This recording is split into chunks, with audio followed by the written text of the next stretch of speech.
तालुक्यामध्ये असा हा प्रकार होऊ लागलाय। काय झालं नेमकं तुम्हाला? विद्यार्थिनींनी यायचं समोर, बेटा इधर आओ, तुम सब लोग आओ इधर। उर्दू माध्यमाच्या जी या ठिकाणी विद्यार्थी आलेले होते, आपल्या सेंटरवर उर्दू माध्यम आणि मराठी माध्यमाच्या विद्यार्थ्यांचं परीक्षा केंद्र होतं, परंतु जे आम्हाला या ठिकाणी प्रश्नपत्रिका पुरवण्यात आल्या त्यामध्ये इंग्रजी माध्यमाच्या परीक्षा पेपर्स आणि त्याचबरोबर मराठी माध्यमाचे पेपर्स 2 गठ्ठे आम्हाला प्राप्त झाले। या 2 गठ्ठे प्राप्त झाल्यानंतर तो दुसरा जो गठ्ठा होता इंग्रजी माध्यमाचा तो उर्दू माध्यमाचा समजून जे आमचे परीक्षा विभाग प्रमुख आहेत आणि त्याचबरोबर जे रनर आहेत त्यांनी तो पेपर उर्दू माध्यमाचा समजून विद्यार्थ्यांना चुकीचा वाटप करण्यात आला। त्यावेळेला आम्ही जो सेट कोड क्रमांक 3 आणि 17 हा क्रमांक आहे आपल्या मराठी माध्यमाच्या विद्यार्थ्यांचा आणि जो 3 जो आहे उर्दूचा पण 17चा आहे, परंतु जो 3 आहे आता त्या 3 ह्याचा जे क्लर्क आमच्या नव्याने रुजू झालेले आहेत त्यांच्या नजर चुकीने म्हणा किंवा परीक्षा विभागाच्या वर्गामध्ये जेव्हा सरांनी पेपर वाटप केले एकाही विद्यार्थ्याने त्यांना बोललेले नाही। आपल्याकडे सीसीटीव्ही फुटेज आहेत, तुम्ही ते बघू शकता।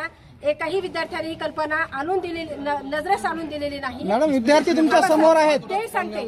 अर्धा तास पेपरचा झाल्याच्या नंतर एका विद्यार्थिनीने सरांना म्हणाली की सर हा जो एक कविता आहे ही सिलेबसच्या आउट ऑफ सिलेबस आहे, तर लागलीच सरांनी जे रनर होते पुठ्ठेवार सर त्यांच्या सांगितले की सर विद्यार्थी म्हणत आहेत की एक पेपर कविता सिलेबसच्या बाहेरची आलेली आहे। त्यावेळेला रनरनी म्हटले की इंग्रजीच्या पेपरमध्ये अनसीन पॅसेज किंवा पोयम एखादी बाहेरचा असतो म्हणल्यानंतर सरांनी तेच वाक्य बोलल्यानंतर विद्यार्थ्यांनी पेपर 3 तास अगदी शांतपणे सोडवला। इंग्रजीचा पेपर आहे, सीन पॅसेज विद्यार्थी तुमच्याकडे बोलायला आलेले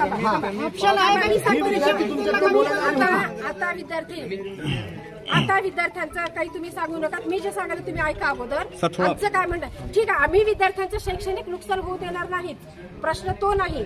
प्रश्न असा आहे की बाबा जे काही पेपर सेंटरवरती इंग्रजी माध्यम नसताना आमच्या सेंटरवरती त्या प्रश्नपत्रिका आल्या आणि नजर चुकीने जो काही परीक्षा विभाग आहेत किंवा सहकेंद्र संचालक आहेत रनर आहेत या सगळ्यांच्या ह्याच्यातून वाटप केल्या। जर विद्यार्थ्यांनी आमचा पेपर नाहीच म्हणला असता तर त्यावेळेला आपल्याला कमीत कमी 5 ते 6 नजर चुकीने आले विद्यार्थी सांगत आहे मॅडम असं। मला बोलू द्या अगोदर, या विद्यार्थिनीचा प्रश्न मी तुम्हाला विचारतोय, तुम्हाला बोलू द्या। जे वर्गात पर्यवेक्षक होते त्यांना आपण बोलू, त्यांनी मला जे सांगितलं तुम्ही काय कारवाई करणार त्यांच्यावर? काय कारवाई करणार सर? त्यांची डिग्री असताना पेपर बघितलं असेल ना। विद्यार्थ्यांच्या भविष्याचं तुम्ही कसं तुम्ही अनट्रेंड शिक्षकाला तुम्ही पर्यवेक्षक म्हणून नेमणूक केली होती का? त्यांना बोलवा ना पर्यवेक्षक। अनट्रेंड होते का ते? विद्यार्थिनीला बोलू द्या, विद्यार्थिनीला कोणी तक्रार केली हा आमचा विषय नाही।